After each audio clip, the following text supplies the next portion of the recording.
പുതിയ തലമുറ ബൈബിളുമായി കൂടുതൽ അടുക്കുന്നുവെന്ന് പുതിയ റിപ്പോർട്ട്.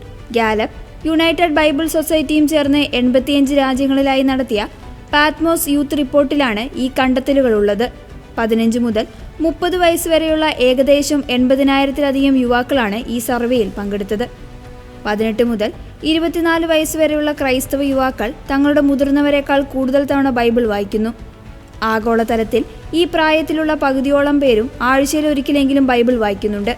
ബൈബിൾ വചനങ്ങൾ പങ്കുവയ്ക്കുവാനും വിശ്വാസത്തെക്കുറിച്ച് സംസാരിക്കുവാനും വചനം ജീവിതത്തിൽ പ്രായോഗികമാക്കുവാനും ഇവർ കൂടുതൽ താല്പര്യം കാണിക്കുന്നു. 81% യുവാക്കളും തങ്ങളുടെ ദൈനംദിന ജീവിതത്തിൽ വിശ്വാസത്തിന് വലിയ സ്ഥാനമുണ്ടെന്ന് വിശ്വസിക്കുന്നു. ദേവാലയങ്ങളിലെ പരമ്പരാഗത പഠന രീതികളേക്കാൾ ഡിജിറ്റൽ ആപ്പുകൾ, വീഡിയോകൾ, പോഡ്കാസ്റ്റുകൾ എന്നിവയിലൂടെ വചനം പഠിക്കാനാണ് പുതിയ തലമുറ താല്പര്യപ്പെടുന്നത്. ബൈബിൾ സ്ഥിരമായി വായിക്കുന്ന യുവാക്കൾ സന്നദ്ധ സേവനത്തിനും ചാരിറ്റി പ്രവർത്തനങ്ങൾക്കും കൂടുതൽ മുൻകൈ എടുക്കുന്നതായും സർവേ വ്യക്തമാക്കുന്നു. Latin America, sub Saharan Africa എന്നിവിടങ്ങളിലെ ബൈബിൾ വായനയിൽ വൻ വർധനവ് രേഖപ്പെടുത്തിയിട്ടുണ്ട്. അതേസമയം ഏഷ്യൻ രാജ്യങ്ങളിൽ 75% ആളുകൾക്കും ബൈബിളിനെക്കുറിച്ച് കാര്യമായ അറിവില്ല എന്നും റിപ്പോർട്ട് ചൂണ്ടിക്കാട്ടുന്നു. ചില മേഖലകളിൽ യുവാക്കൾ മുതിർന്നവരെക്കാൾ കൂടുതൽ ബൈബിൾ വായിക്കുന്നു.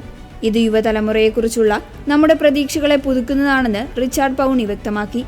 ക്രൈസ്തവരല്ലാത്ത ഏതാണ്ട് 24 കോടി യുവാക്കൾ ബൈബിളിനെക്കുറിച്ച് പഠിക്കാൻ ആഗ്രഹം പ്രകടിപ്പിക്കുന്നു എന്നതും ഈ റിപ്പോർട്ടിലെ മറ്റൊരു വലിയ പ്രത്യേകതയാണ്.